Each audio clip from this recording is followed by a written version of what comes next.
on the 22nd. So, Kate, Vice President Biden yesterday again refused to say where he stands on this question of adding justices to the Supreme Court. I want to play what he said.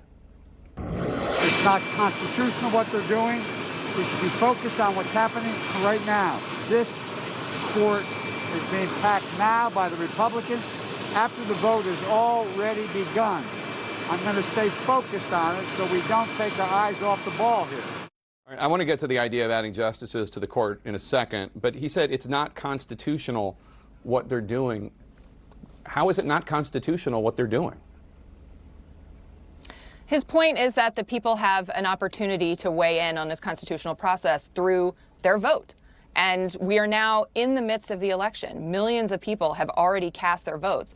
And you see that the vast majority of people say that they want the person who wins the election on November 3rd to nominate the justice. That's a poll. That's not the Constitution. So that is there's the constitutional process of advise and consent. The American people get to have their say by voting for president, by voting for senators. We are now 23 days from the election. Right, but it's not unconstitutional. Millions of votes. Voters are being denied their constitutional right to have a say in this process. They the elected Republicans the Senate. are trying to ram through a nominee who, by the way, is going to change the makeup of the court. And we see time and time again, poll after poll shows that most Americans vehemently disagree with this. They believe Kate, that the vote should happen on November 3rd. That's not what the word constitutional means. Constitutional doesn't mean I like it or I don't like it. It means it's according to the U.S. Constitution. There's nothing unconstitutional about what the U.S. Senate is doing.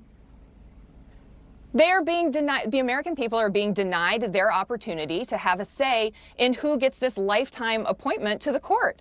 The intention of the process here is for the American people to have a say in who who makes the nomination and then who ultimately consents to the nomination. And what the Republicans are trying to do is ram this through because they don't believe they have the electoral support. That is a problem, and that they are going to try to change the makeup of the court in an effort to do that. Again, it's not unconstitutional. I get you don't like it, but it's not unconstitutional. But let me talk about the idea of adding justices to the court, which Vice President Biden refuses to give his answer on. What's bizarre about it to me is that Biden has already answered this question on whether he supports expanding the court. Take a listen to him in 1983 and then again just a year ago. President Roosevelt clearly had the right to send to the United States Senate and the United States Congress a proposal to pack the court. But it was a bonehead idea. It was a terrible, terrible mistake to make. I would not get into court packing. We had 3 justices. Next time around, we lose control. They had 3 justices. We began to lose any credibility for the court has at all. Biden opposes adding justices to the court. He has for decades. So why is he refusing to weigh in on it now? Because Donald Trump and the Republicans don't get to set the terms of this debate. I mean, this is a distraction that they want to throw out. This is a hypothetical that they want to throw out right now to distract from the fact that they are trying to ram through a nominee who, as I said, is going to change the makeup of the court against the will of the American people. They don't want to talk about that. So they are trying to create a distraction and, send folks down a rabbit hole talking about this when, what we should be focused on and what Joe Biden is focused on is the vote on November 3rd and making sure that they don't have the opportunity to ram through a nominee who is going to be the deciding vote. It's not the Trump people who invented this question, right? The idea of adding justices to the Supreme Court came from the progressive side of the Democratic Party. It's just a simple question. He has long been against adding justices to the court. Has he changed his mind, or does he have the same position he's had since at least 1983? But look, see, I think you only have to look at how hard, for example, Vice President Pence wanted to go at this in the debate last week, rather than answer a question about what his administration would do to protect pre-existing conditions.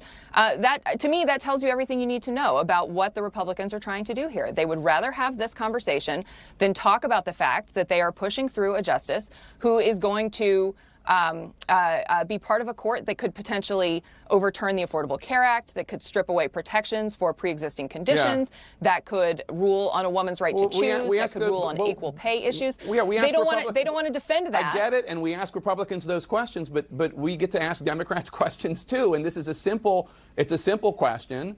And it's one, frankly, that Trump did not invent. It came from the progressives in the Democratic Party. And I thought it was odd when Vice President Biden said the other day, in response to a reporter's question, that voters do not deserve an answer on this. Of course voters deserve an answer on his position on every issue.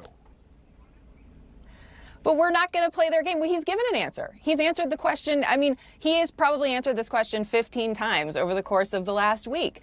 The answer is, I am not going to play Donald Trump's game. I am not going to allow the terms of this debate to shift to a hypothetical that assumes, by the way, that we, the Democrats, are going to lose here. I mean, that's what's at the core of this argument they're making. It assumes that we're going to lose. Vice President Biden doesn't accept that. He does not accept that. He's focused on turning people out to vote, making sure their voice is heard, and making sure that they have a say in who the next Supreme Court justice is. All right. Well, I think a serious policy question is not a game, and I don't think it's Trump's game. But Kate Bedingfield, we always appreciate you coming on the show and answering the questions or deftly sidestepping them. Thank you so much. Appreciate it. Thanks for having me, Jake.